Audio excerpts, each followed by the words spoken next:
Y qué decir tiene que a partir de ahora no son bienvenidos en mis tierras, y que hoy mismo habrán de marchar de Valle Salvaje para siempre. Hola, bienvenidos de nuevo a TVN Revisar. Comenzamos.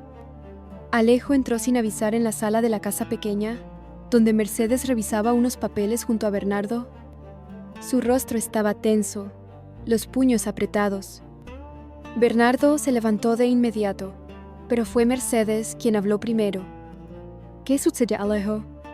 ¿Cómo? ¿Qué sucede?, replicó él. ¿De verdad pensabas que casarte así, de forma secreta, no tendría consecuencias? Mercedes cerró el portafolio con calma, sin perder la compostura. No fue un secreto. Fue una decisión privada. Privada para ti, pero pública para el resto, espetó Alejo. ¿Acaso no piensas en lo que esto provoca? José Luis está furioso. Victoria, más aún. ¿Estás rompiendo los cimientos de esta familia? Bernardo intentó intervenir. No estamos rompiendo nada. Solo tomamos una decisión basada en lo que sentimos. Lo que sienten, exclamó Alejo con sarcasmo. ¿Desde cuándo lo que uno siente justifica pasar por encima de todos? Mercedes se acercó lentamente a su sobrino, con voz firme. Alejo, toda la vida he vivido con las decisiones de otros. Esta vez tomé la mía, no para herir, sino para vivir en paz. Paz, replicó él. ¿Crees que eso es lo que vas a obtener? José Luis ya está hablando de consecuencias. Y créeme, no serán suaves. Estoy preparada, dijo Mercedes sin titubear. Y si tú estás aquí para convencerme de retroceder, te has equivocado de persona. El silencio se volvió espeso. Alejo miró a Bernardo con ojos acusadores. ¿Y tú? Creí en ti. Pensé que sabrías esperar, actuar con prudencia. Esperé demasiado, respondió Bernardo. Y en cuanto a la prudencia, nunca sirvió de nada, si solo trae sufrimiento. Esto va a explotar, sentenció Alejo. Y cuando pase, no digas que no te lo advertí. Se marchó, sin despedirse. Mercedes se quedó un momento inmóvil, con la mirada hacia la puerta. ¿Estás bien?, preguntó Bernardo. Sí. Solo me duele verlo repetir las palabras de otros. Aún no entiende que no le debo nada a nadie. Bernardo se acercó y le tomó la mano. No estás sola. Pase lo que pase, te acompaño. Mercedes sonrió apenas. Alejo no era su enemigo. Solo era uno más atrapado entre el deber y la lealtad mal entendida. Pero ella no volvería a retroceder. Ya había elegido su camino. Mercedes se quedó sola en la sala unos minutos después de la partida de Alejo. Su corazón latía con fuerza, no por el miedo, sino por la firmeza con la que había sostenido su posición. En el pasado, habría temblado ante una confrontación así. Habría buscado disculpas, habría tratado de suavizar las palabras para no perder afectos. Pero ya no. Ahora era otra mujer. Una que por fin se pertenecía a sí misma. Matilde entró discretamente con una bandeja de té. Observó a Mercedes con cierta preocupación, pero también con respeto. ¿Le dejo sola o quiere compañía? Mercedes sonrió. Quédate. Necesito recordar que aún hay personas que no me juzgan por amar. Matilde sirvió las tazas en silencio. Luego se atrevió a preguntar. ¿Se arrepiente? Mercedes negó con la cabeza. No, ni un segundo. Bernardo no es una fantasía. Es una elección y estoy cansada de posponerme por los demás. Lo dicen con veneno, admitió Matilde. Algunos piensan que lo hizo para provocarlos. Ellos siempre creen que todo gira en torno a sus heridas, respondió Mercedes. Pero mi vida ya no está diseñada para su aprobación. En ese momento, entró Bernardo, que había salido a dar instrucciones al personal. La observó en silencio y al verla más serena, se sentó junto a ella. Te hizo dudar, Alejo. No respondió con sinceridad. Solo me recordó cuán profundamente están todos atrapados en las redes del miedo y la tradición. Bernardo le acarició la mano. Entonces ahora, más que nunca, debemos estar unidos. Lo estamos, dijo ella, aunque eso signifique ser el blanco de todos. Matilde los observaba con ternura. Aunque el ambiente estaba enrarecido por la tensión externa, dentro de esa casa pequeña, empezaba a florecer algo distinto: libertad. Más tarde, al caminar por el jardín, Mercedes vio a algunos trabajadores que murmuraban al pasar. No les devolvió la mirada. No porque despreciara sus opiniones, sino porque había aprendido que cada quien habla desde su propia prisión. Ese día, recibió una carta breve de parte de Irene, una de sus sobrinas. Le ofrecía apoyo, en privado, y le pedía que no dudara de su cariño. Mercedes la leyó 2 veces. No respondió aún, pero la guardó cerca del corazón. No todo estaba perdido. Entre el juicio y la traición, aún quedaban semillas de afecto verdadero. Y aunque sabía que el viento traía más tormentas, también sabía que había hecho lo correcto. Porque amar en libertad siempre será una victoria. En la casa grande, la tensión crecía con cada hora que pasaba. Victoria caminaba de un lado a otro del salón, sin poder ocultar su indignación.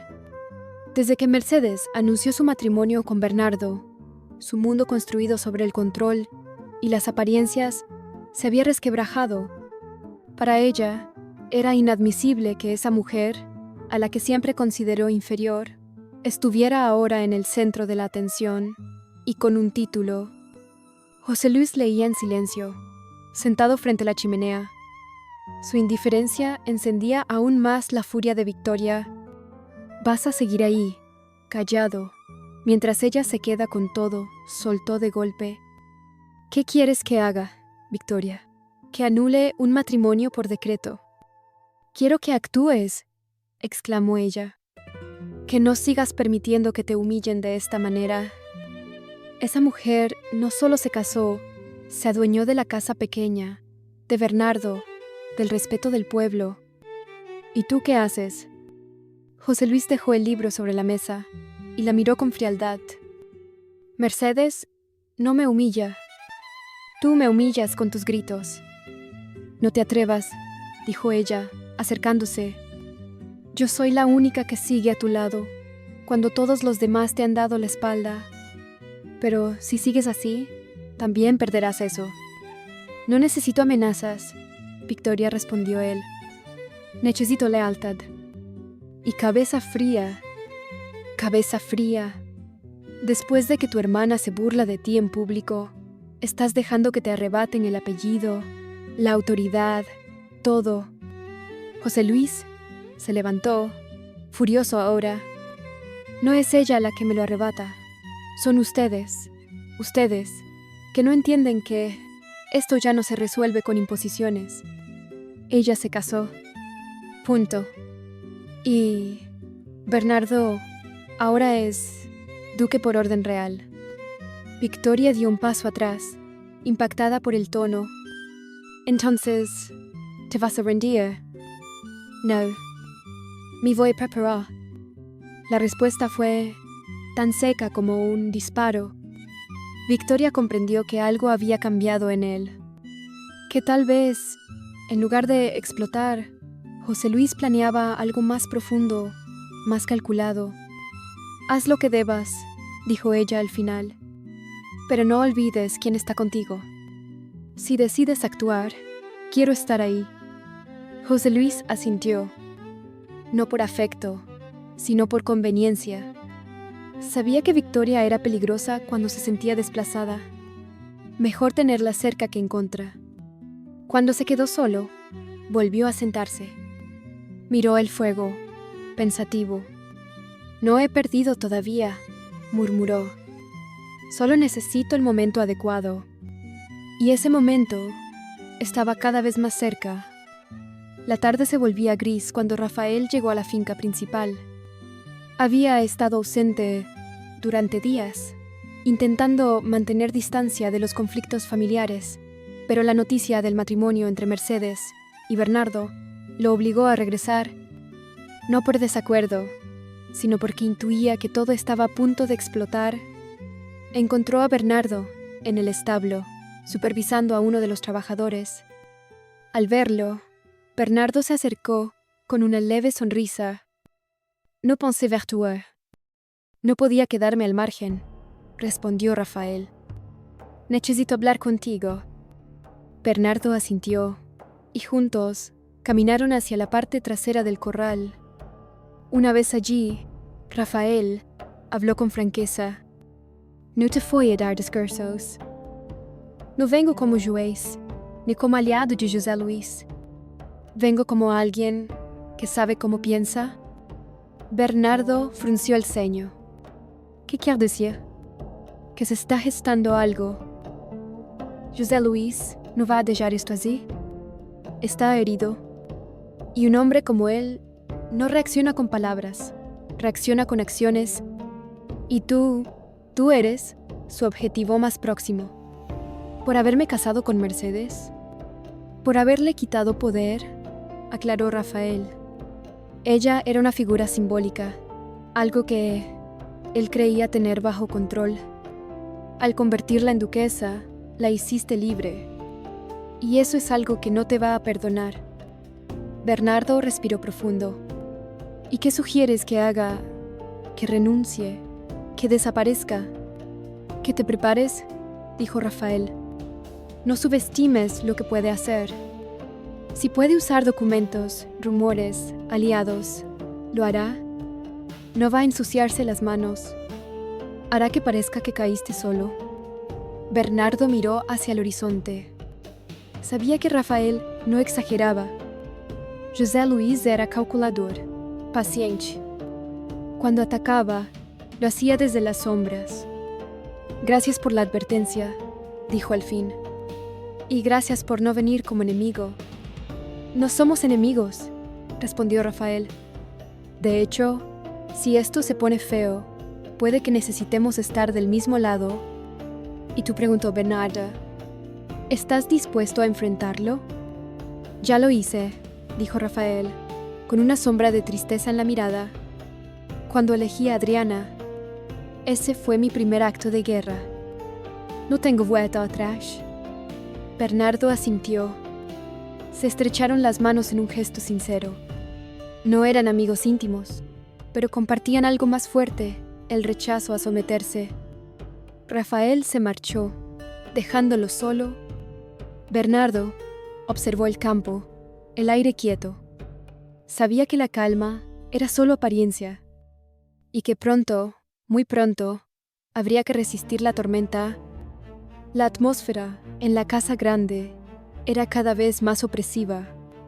Julio se había mantenido al margen de los últimos enfrentamientos, refugiado en su silencio y en largas caminatas por los terrenos. Pero esa tarde, José Luis lo mandó llamar. El mensaje fue claro: «Preséntate en mi despacho. ¿Tenemos que hablar?» Julio llegó con gesto serio, sin prisa. Al entrar, encontró a su padre de pie junto al escritorio, con un cigarro encendido y la mirada fija en la ventana. «¿Me llamaste?» José Luis no se giró de inmediato. «Sí. ¿Es hora de que tomes una decisión?» Julio frunció el ceño. «¿A qué te refieres?» José Luis se volvió con expresión severa. «La guerra ha comenzado, hijo. Mercedes cruzó la línea. Rafael se ha alineado con ella. Adriana se burla de nuestra historia. Úrsula ha sido humillada. ¿Y tú sigues callado?» «¿Y qué esperas de mí?», preguntó Julio, tenso. «Lealtad», respondió el padre sin dudar. «Que esté conmigo. Que tomes posición. Que seas un Gálvez de verdad». Julio suspiró, pero no bajó la mirada. «No quiero participar en una guerra familiar». Me cansé de ser instrumento del orgullo ajeno. José Luis golpeó la mesa con el puño. No puedes seguir jugando a ser neutral. Esta familia necesita orden. Necesita fuerza. Tú tienes que ser mi heredero, mi apoyo, mi continuidad. ¿Continuidad de qué?, replicó Julio. De manipulación, de castigos disfrazados de corrección. José Luis se acercó, amenazante. Si no estás conmigo, estás contra mí. Y no te protegeré más. Julio tragó saliva, pero no retrocedió. Ya no necesito tu protección. He perdido más por obedecerte que por seguir mi conciencia. El silencio se hizo denso. José Luis lo miró con un gesto de desprecio disfrazado de decepción. Rafael al menos eligió. Mercedes también. Hasta Úrsula. Pero tú sigues escondido tras tu sombra. No eres hijo mío si no sabes defender lo que te pertenece. Julio no respondió. Dio media vuelta y se marchó sin decir más. En el pasillo, Úrsula lo observaba desde las escaleras. Lo había escuchado todo. Cuando se acercó a él, sus palabras fueron una daga. Siempre lo supiste todo y nunca hiciste nada. Julio se detuvo un instante. No se giró, solo murmuró. Porque lo que sabía no podía cambiarlo sin destruirnos. Y siguió caminando, con el alma desgarrada. Sabía que esa conversación había marcado un antes y un después. Ya no habría vuelta atrás. Ahora, incluso el silencio se volvía traición. El sol comenzaba a ocultarse cuando Pedrito salió al jardín principal, con su cuaderno de dibujos en la mano. Nadie le prestó demasiada atención. Era habitual que caminara solo, inventando historias o recolectando hojas para sus collages. Lo que nadie imaginaba era que esa tarde marcaría el inicio de una nueva crisis. Don Hernando lo observaba desde la galería. Con una mezcla de afecto y estrategia, había estado planeando su jugada durante días. En su mente, el niño representaba la última esperanza de moldear un Gálvez, como debe ser, uno que no estuviera contaminado por mujeres débiles o hombres resentidos, uno que respondiera solo a su autoridad. Pedrito lo llamó con voz suave. Ven conmigo. Quiero mostrarte algo. El niño, siempre curioso, se acercó sin sospechar nada. Don Hernando lo llevó hasta su carruaje privado, estacionado en el costado menos transitado de la finca. Vamos a dar un paseo corto. No se lo diremos a nadie. ¿Será nuestra pequeña aventura? Pedrito dudó por un momento. ¿Y mamá? Luego volvemos, respondió el marqués con una sonrisa que no alcanzaba sus ojos. No te preocupes, nadie se va a enojar. Minutos después, el carruaje partía por el sendero oeste, oculto por los árboles. Nadie lo vio salir. Nadie imaginó que era algo más que una visita al pueblo. Pasaron las horas y Bárbara empezó a buscar a su hermano menor. Primero en los establos, luego en la cocina, después en la casa pequeña. Al no encontrarlo, la preocupación se transformó en alarma. ¿Has visto a Pedrito?, preguntó a una criada. Lo vi esta tarde. Creo que hablaba con don Hernando. Esa frase bastó. Bárbara corrió a buscar a Leonardo, que también estaba inquieto. Se lo llevó, dijo ella sin aire. Lo sabía. Siempre dijo que el niño era pura sangre Gálvez. Leonardo palideció. Voy a buscarlo. Ahora mismo. Mientras él ensillaba un caballo, Mercedes intentó mantener la calma, pero su mirada estaba cargada de furia. Si ese hombre ha hecho algo, si ha tocado un solo cabello de ese niño, no tendrá lugar donde esconderse. Adriana lloraba en silencio, sentada junto a Bárbara. El miedo a perder a su hijo era más fuerte que cualquier conflicto anterior. En la finca nadie más sabía nada, pero el ambiente ya comenzaba a cambiar. El rumor se filtraba, las preguntas surgían, los gestos se tensaban, y en medio de todo, el rostro ausente de Pedrito se volvía el centro de una nueva guerra, la más cruel hasta ahora. Leonardo cabalgaba con el corazón en la garganta. El camino hacia el este era estrecho y lleno de curvas, pero no redujo la marcha. El viento le azotaba el rostro, mezclado con pensamientos de furia y angustia. Pedrito estaba en manos de un hombre que ya no era confiable. Un hombre que lo veía como símbolo, no como niño. Y eso era más peligroso que cualquier arma. Al llegar al cruce de caminos, se detuvo un instante, bajó del caballo y revisó las huellas frescas de carruaje. Estaban allí, recientes. Siguió el rastro por un sendero lateral, rodeado de árboles y musgo húmedo. A lo lejos, divisó una pequeña construcción de piedra, una vieja cabaña de caza que la familia usaba hace décadas. El carruaje estaba aparcado a un lado. Leonardo desenfundó su arma. Caminó con sigilo hasta la puerta entreabierta. Dentro, la penumbra dejaba ver la figura de don Hernando sentado junto a una mesa, y a unos pasos, Pedrito recostado en una manta, con los ojos cerrados. «¿Qué hiciste?», rugió Leonardo entrando. Hernando se levantó, sin inmutarse. «No grites. Está dormido. Solo tuvo un mareo. El viaje fue largo. Nada grave». «Nada grave. Lo raptaste», replicó Leonardo con los puños temblando. «Lo sacaste de su casa, de su madre, sin avisar a nadie». «Lo llevé donde podrá formarse como se debe», respondió el marqués, con voz dura. «Allí donde no lo llenen de debilidades, donde aprenderá a ser un Gálvez». Leonardo se arrodilló junto al niño. Su respiración era leve, su frente húmeda. Le dio agua y lo acarició con cuidado. «Tranquilo, sobrino. Estoy aquí», susurró. Cuando se giró hacia su padre, sus ojos eran hielo. «Nunca más tomes lo que no es tuyo. Si vuelves a tocarlo, te juro que no seré tu hijo. Seré tu jouet». Hernando lo observó con una mezcla de rabia y decepción. «Me estás desafiando». No respondió Leonardo. «Te estoy deteniendo». Cargó al niño con delicadeza y salió sin mirar atrás.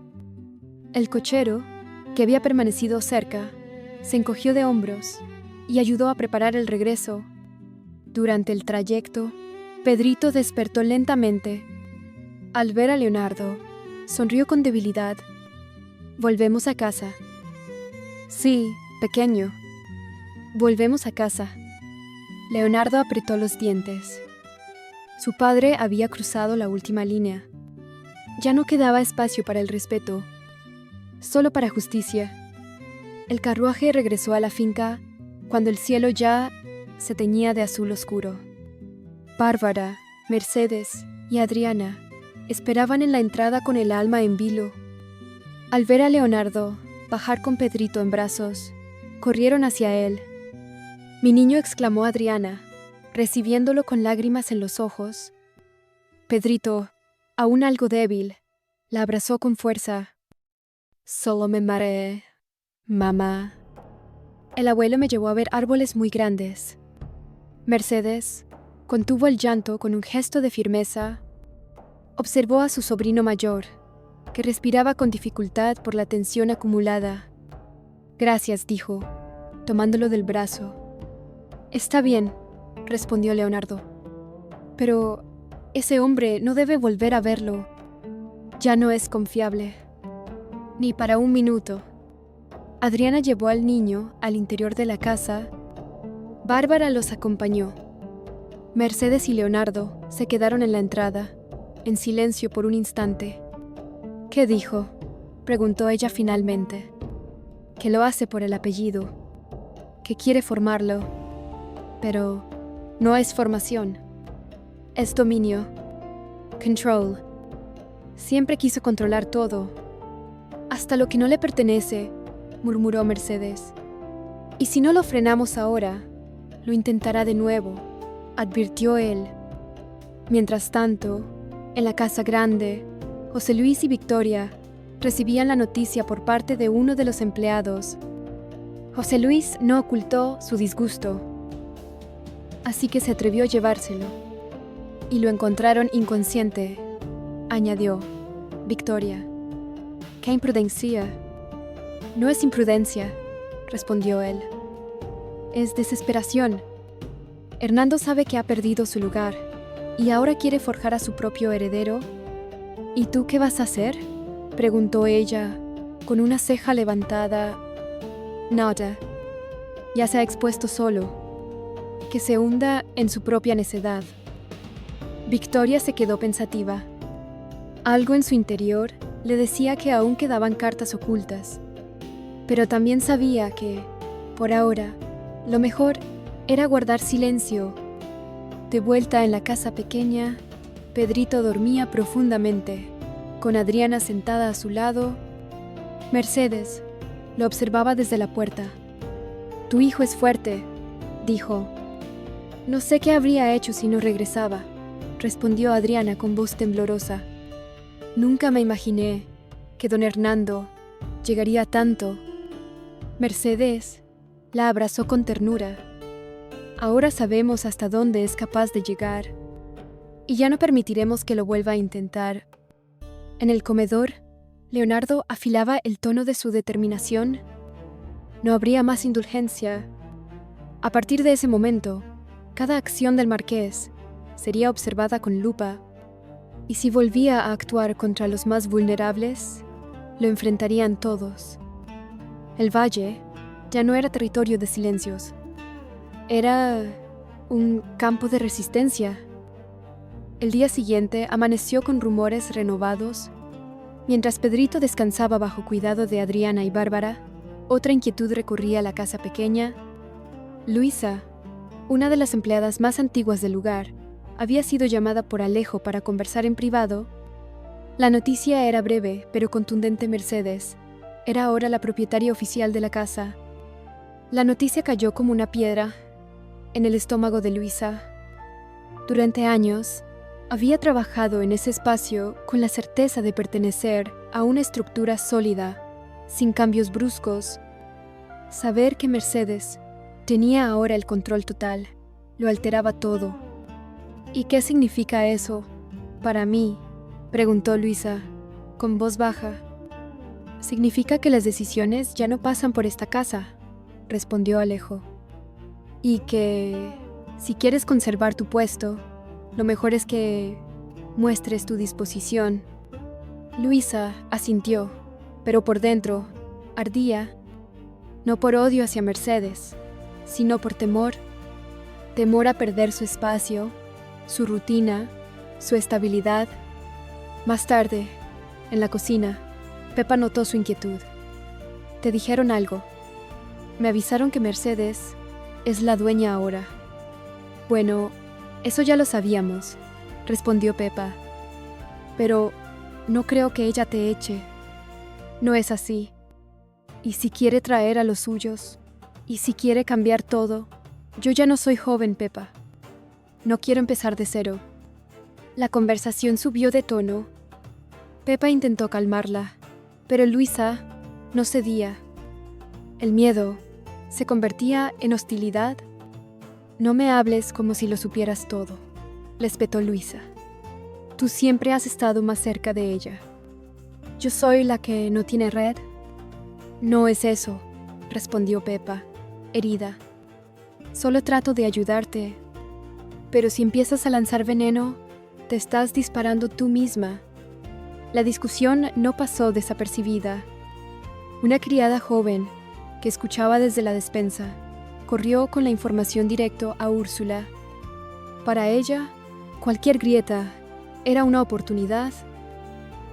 «Luisa está inestable», preguntó Úrsula con interés. «Perfecto. Entonces es momento de acercarse». Más tarde, fingiendo casualidad, se topó con Luisa en el jardín. Se rumorea que podrías irte, dijo con tono casi amistoso. No lo sé. Todo está cambiando tan rápido. Quizás solo necesitas aliados, sugirió Úrsula. Gente que te escuche, que te proteja. Luisa la miró con recelo, pero también con necesidad. Aliados. Sí, respondió Úrsula. Aquí todos juegan para alguien, y estar sola nunca es buena estrategia. Luisa no respondió, pero esa noche no pudo dormir. Por primera vez en años, sentía que su lugar ya no era seguro. Y Úrsula, desde la penumbra, ya empezaba a trazar su próxima jugada. Los pasillos de la casa pequeña se volvieron más densos con el pasar de los días. Las miradas entre el personal eran cortantes, los murmullos crecían y las tareas más simples se realizaban con tensión acumulada. En el centro de ese ambiente enrarecido estaban Pepa y Luisa, cuyas diferencias, antes contenidas por años de convivencia, ahora estallaban sin control. Mercedes, aunque ocupada con asuntos familiares más urgentes, empezaba a notar el cambio. La cocina, antes fluida y ordenada, ahora era territorio de fricciones. Una tarde, mientras organizaban las provisiones, Pepa trató una vez más de calmar a su hermana. Luisa, si no bajamos el tono, esto va a terminar mal. Las otras chicas están inquietas. Tú estás inquieta. Y eso se nota. Tú siempre estás de parte de Mercedes, respondió Luisa, sin disimular el reproche. Como si ella fuera santa. No se trata de tomar partido. Se trata de no destruir lo que hemos construido nosotras mismas con nuestras manos. Fácil para ti decirlo, escupió Luisa. Tú siempre has tenido buena relación con los patrones. You know. Y ahora todo puede cambiar. Pepa apretó los labios. La conversación era como una rueda de molino, giraba sin llegar a ningún punto. Desde la sombra del corredor, Úrsula escuchaba sin ser vista. Sabía que el momento era ideal. Entró a la cocina con la excusa de pedir agua, pero su verdadera intención era sembrar la próxima semilla. ¿Todo bien? Por aquí, preguntó con falsa inocencia. Sí, respondió Pepa, sin ocultar la molestia. Escuché algunas voces elevadas, añadió Úrsula, mirando a Luisa. Y con tantos cambios en el aire, una no puede evitar preguntarse si el ambiente sigue siendo el adecuado. Luisa la miró con incomodidad, pero no la corrigió. A veces es difícil adaptarse, murmuró. No todos están hechos para adaptarse, dijo Úrsula con sonrisa, suave. Algunos solo necesitan una mano amiga que los escuche o los defienda, si hace falta. Pepa sintió la intención tras esas palabras. Dio un paso adelante. Aquí no necesitamos intermediarios, Úrsula. Si hay un problema, se resuelve entre nosotras. Claro, respondió ella, alzando las cejas. Yo solo soy una observadora. Pero a veces, la observación también salva empleos.